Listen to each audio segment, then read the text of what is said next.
பேசுங்க. ஒரே ஒரு நிமிஷம். மாண்புமிகு உறுப்பினர் லாட்டரிங்கிறாங்க.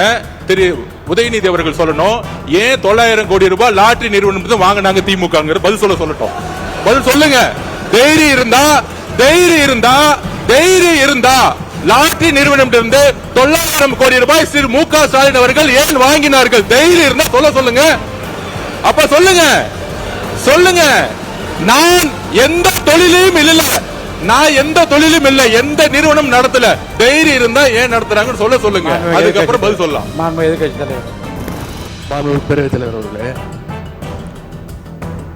நம்முடைய அமைச்சர் அவர்கள் திமுக ஏன் லாட்டரி நிறுவனம் நடத்துகின்ற நிறுவனம் என்று ஃபண்டு வாங்கினாங்க அப்படின்னு கேட்குறாரு. அது கொடுத்தது அவருடைய மாமனார் தான். அவருடைய மாமனார்கிட்ட கேட்டு அந்த விளக்கத்தை அவர் பெற்றுக்கொள்ள வேண்டும்.